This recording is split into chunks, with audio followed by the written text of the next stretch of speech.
Como decía en la sesión anterior, os expliqué 3 estrategias de seducción de la máquina aristotélica y ahora vamos a intentar ver cómo se concreta esto en herramientas técnicas.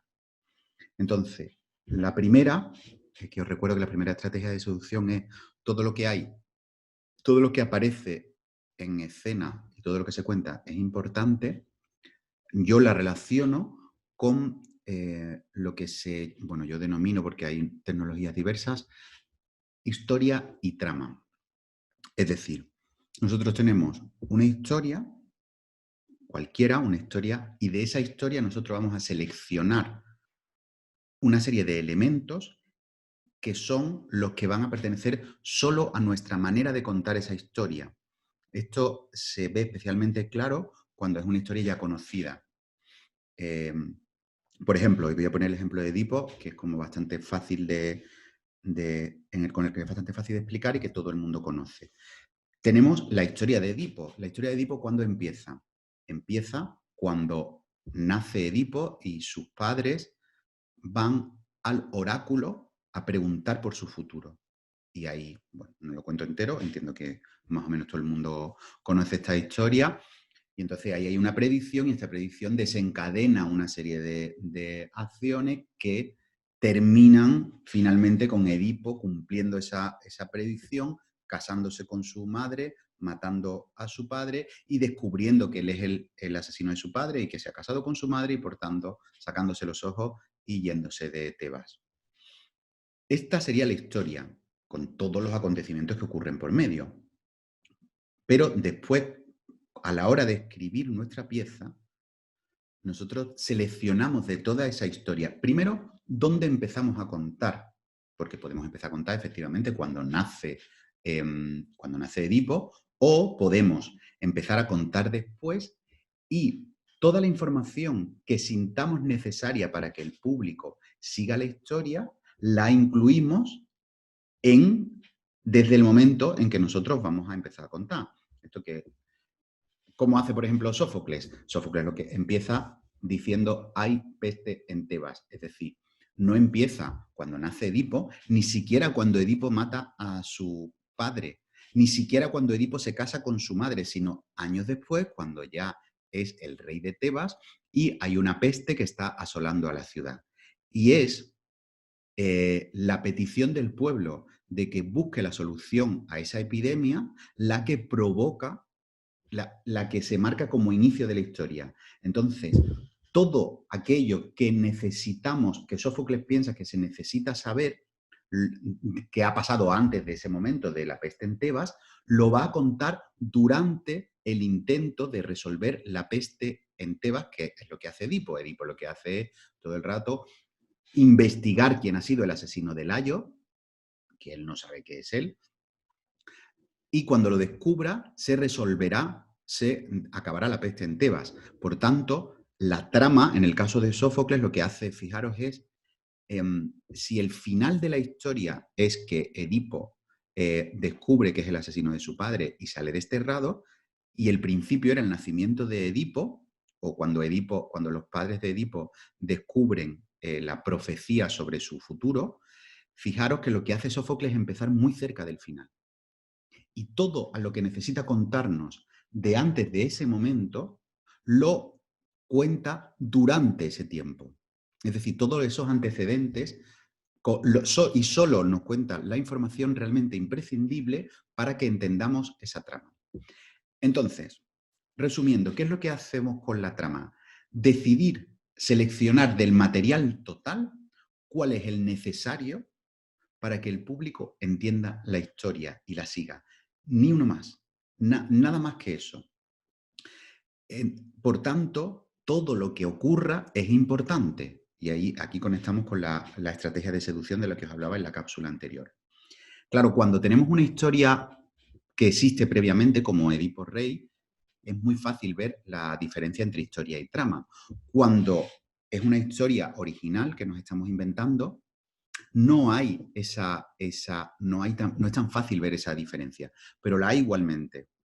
Es decir, lo que tenemos que hacer a veces en una primera escritura, por ejemplo, de cualquier historia, de cualquier obra de teatro, lo que nos ocurre es que estamos entendiéndola, Es decir, estamos escribiendo la historia. Y es a lo mejor en la reescritura cuando empezamos a tramar, es decir, a decidir lo que de verdad tiene que estar en la pieza para que la pieza funcione y se entienda y lo que no. Entonces, esta diferenciación entre historia y trama, perdón, nos va a permitir comprimir lo más posible nuestra historia a los elementos, es decir, seleccionar de nuestra historia cuáles son los elementos fundamentales, imprescindibles, sin los cuales la historia no camina, ¿vale? Esto que es una de las funciones de la dramaturgia fundamentales, os decía en la cápsula 2, si no me equivoco, hablando de que todo tiene una dramaturgia, todo espectáculo que se coloca en escena tiene una dramaturgia. ¿Por qué? Porque todo espectáculo, de alguna forma, alguien está decidiendo, aunque sea por omisión, qué material se utiliza y cuál no. Como os ponía el ejemplo de un concierto musical, hay un repertorio y ese repertorio, de todo el repertorio posible, de todo lo que pudiera tocar la banda o el solista, elige un número de canciones y un orden, que al final es lo que hace la trama. La trama lo que está haciendo es decidir de toda la historia qué se cuenta y qué no, y en qué orden. Y este orden está contando cosas también. Hasta el siglo XX, igual hay alguna excepción que yo no conozco, pero en general el orden es cronológico. Es decir, a nivel espacial sí que puede haber muchos espacios diversos, en algunas tradiciones teatrales, depende de la tradición teatral, pero el orden siempre es cronológico. Hay elipsis, en el caso de Edipo Rey, hay pequeñas elipsis, pero son casi invisibles, o sea, da una apariencia de que el tiempo es continuo, pero en otras piezas, las obras de Shakespeare, por ejemplo, hay grandes elipsis temporales, pero el tiempo siempre va hacia adelante. Pero a partir del siglo XX, en el siglo XX empieza a plantearse la posibilidad de que las historias no se cuenten en orden cronológico. Y esto es una decisión de trama también. Una decisión de trama en la que podemos, en la que si contamos cronológicamente, aunque sea por omisión, estamos tomando una decisión de cómo contar. Esto es respecto a la trama, y no me alargo mucho más con este tema, que si no nos da tiempo. Después, hay una cosa muy importante. Al final, lo que hacemos al tramar es colocar un momento inicial en el que se plantea una misión que tiene que cumplir un personaje o un colectivo de personajes y se termina lo más cerca posible de que esa misión sea conseguido o no, que es lo que después veremos un poco más adelante, que es el objetivo, que hablábamos de él en la implicación emocional. Fijaros que al final, cuando vamos desde la trama o cuando hablamos desde el personaje, están íntimamente relacionados. De hecho, los separamos para podernos, solo para comprenderlos, porque en realidad no hay trama sin personajes ni personajes sin trama. Entonces, lo que ocurre es que al principio de la función, en Edipo Rey, tenemos a Edipo, que tiene una misión que es librar a Tebas de la peste. Ese sería lo que se llama incidente desencadenante, detonante, etc. Y al final, la obra termina en el momento, o debe de terminar lo más cerca posible de que ese objetivo, esa misión, se cumpla o no. Es decir, se cumpla en el sentido de que se ha resuelto o ya no se pueda cumplir de ninguna manera. En el caso de Edipo, se cumple. Otra cosa es lo que provoca para Edipo que se cumpla, pero se cumple. Es decir, Edipo consigue saber quién es el asesino de Layo y, por tanto, va a conseguir que deje de haber peste en Tebas. A cambio, él se saca los ojos porque lo que descubre es horrible y se destierra a sí mismo de la ciudad, pero lo consigue. Y al final, por tanto, lo que hace la trama, o lo que a mí por lo menos más me sirve en la trama para entender qué está dentro y qué está fuera de la trama, es, una vez que está planteado en este inicio de la obra, en lo que llamamos el detonante, está planteado el objetivo, en lo que está dentro de la trama son las acciones que emprende el personaje para conseguir su objetivo. Entonces, ¿qué ocurre con las acciones? Con la acción dramática ocurre algo muy curioso, que es, yo comparo a veces la acción dramática con el solfeo, y me explico. cuando tú ves una partitura, tú tienes muy claro que si no sabes solfeo, no sabes leerla. Sin embargo, la acción dramática no tiene un lenguaje propio. Utiliza el lenguaje general, el que utilizamos todos. Entonces, cuando tú abres una obra de teatro, lo que estás viendo es, lo entiendes si sabes leer, ¿vale? Hay una serie de, son unos diálogos entre personajes, unos intercambios verbales entre personajes y algunas indicaciones más o menos extensas según la época y el autor o autora, de algunas indicaciones para ayudar a entender esos intercambios verbales. Esto en realidad necesitaríamos aprender a ver lo que hay debajo de eso, que es la acción dramática. Y eso es lo que como intérpretes y como dramaturgos y dramaturgas nos tenemos que entrenar. ¿Por qué? Porque si no, nos quedamos en la superficie, en personajes teniendo un intercambio verbal. Y lo menos importante de la pieza es el intercambio verbal. En este caso, vale la metáfora utilizada muchas veces no me sale la palabra, del iceberg. Es decir, el diálogo es la punta del iceberg. La acción dramática, que es lo más importante, está debajo.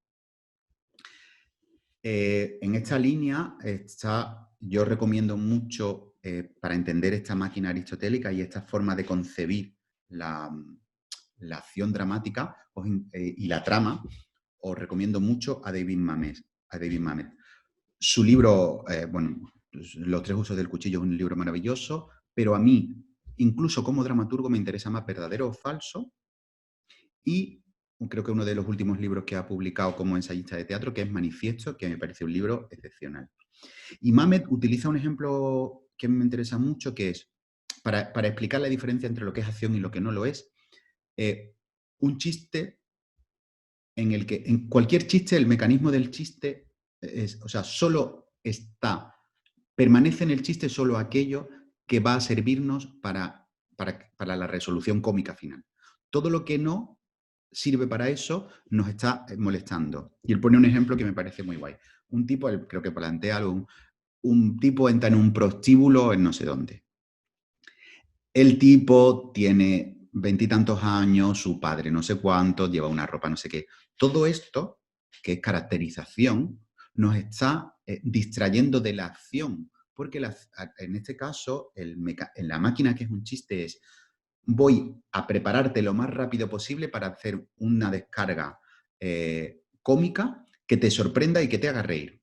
Todo lo que. Y a eso sería el clímax del chiste, y eso sería la resolución de nuestra obra de teatro. Entonces, todo lo que no vaya a favor de esa resolución, es decir, todo lo que no esté ayudando a contar si Edipo va a conseguir saber o no quién es el asesino de Layo, nos sobra. Entonces, es una manera en la que nos tenemos que ir entrenando, porque, insisto, la acción dramática no es fácil de ver. Yo me pasé años que yo analizaba las obras y yo decía: hostia, sería yo más torpe que los demás porque yo no me doy cuenta. Y después, cuando otro me lo explicaba, decía: hostia, lo entiendo, porque es una gimnasia, es un entrenamiento en ver lo que en principio te parece invisible, que es la acción dramática. Y entonces, para ir terminando con esto, como veis, al final lo que estamos haciendo, o lo que es lo que os planteaba la otra semana, es trasladar unas estrategias de seducción en herramientas técnicas. Hay una última que a mí me parece muy importante y que no está en estas estrategias de seducción, pero es una herramienta técnica que para mí es fundamental, y bueno, que se conoce como el arco dramático o el arco de transformación, pero que a mí me gusta mucho explicar de la siguiente manera. Haciendo la famosa pregunta de qué es lo mejor o lo peor que le puede pasar a un personaje. Es decir, si nosotros arrancamos con un personaje dotándolo de un objetivo, de un deseo, si nos hacemos la pregunta de qué es lo mejor o lo peor que le puede pasar vinculado a ese deseo, a ese objetivo, obviamente, no en general, o sea, lo peor que le puede pasar a cualquiera en principio sería morirse, pero si estamos hablando de un objetivo concreto, ya podemos decir qué es lo mejor o lo peor respecto a ese objetivo, y esto nos va a dar un arco dramático y también nos está ayudando a encontrar un clímax. ¿Qué es lo peor que le puede pasar a Edipo? Descubrir que él es el asesino de su padre. Que al mismo tiempo es lo mejor, porque al descubrir el asesinato, perdón, al revés. ¿Qué es lo mejor que le puede pasar? Descubrir al asesino, luego se convertirá en lo peor, porque a la vez que descubre quién es el asesino, descubre que el asesino es él. Pero esto es lo que está marcándonos la línea de acción más adecuada para nuestra pieza. Por eso yo, una vez que, si pudiéramos, porque claro, después el trabajo cuando te pones a escribir no tienes un orden así como establecido. Yo por lo menos no tengo un orden metódico y cada obra funciona de una manera. Pero cuando voy a trabajar la máquina aristotélica, que no siempre es así, pero cuando voy a trabajar la máquina aristotélica, lo que hago es, primero, intento saber cuáles son los objetivos de los personajes y hasta que no tengo objetivos, no tengo personajes. Intento saber también cuáles son los obstáculos que se oponen a esos objetivos, el obstáculo fundamental, porque claro, si no hay obstáculo que se opone al objetivo, no hay conflicto y por tanto no hay acción dramática, no hay desarrollo posible. Y una vez que tengo eso planteado, me hago esta pregunta de qué es lo mejor o lo peor. Y así tengo una primera idea de línea de acción completa y una primera pista sobre trama, sobre, por tanto, qué cosas van a entrar y qué no dentro de la obra. Voy a ver cómo voy de tiempo, que creo que me habré pasado.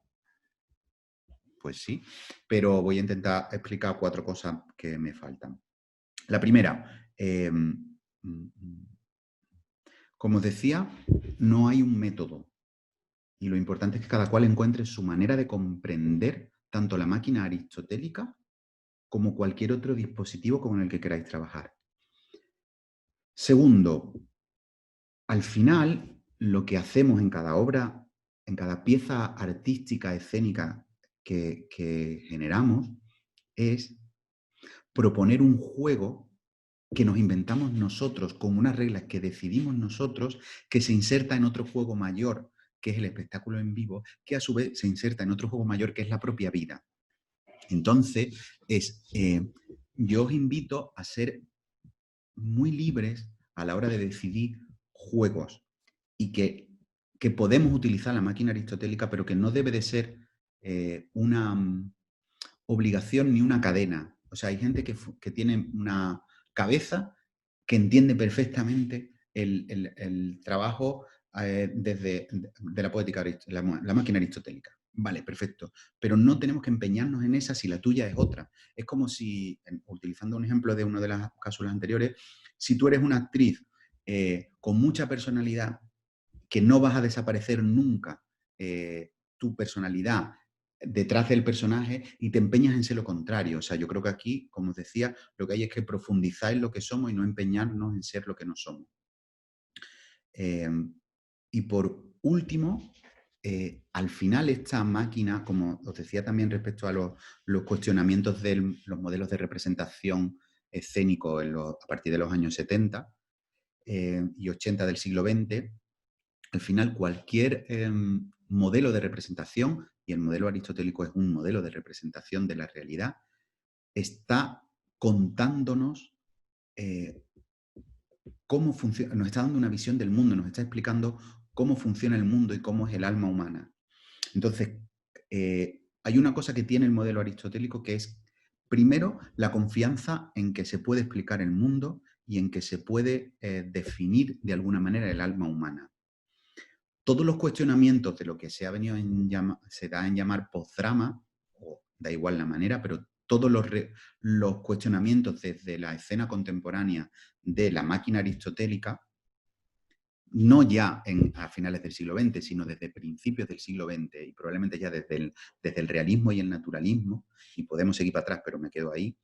En cualquier caso, esa máquina aristotélica, todos los cuestionamientos lo que hacen es dudar de que el mundo se pueda explicar y de que el alma humana se pueda definir.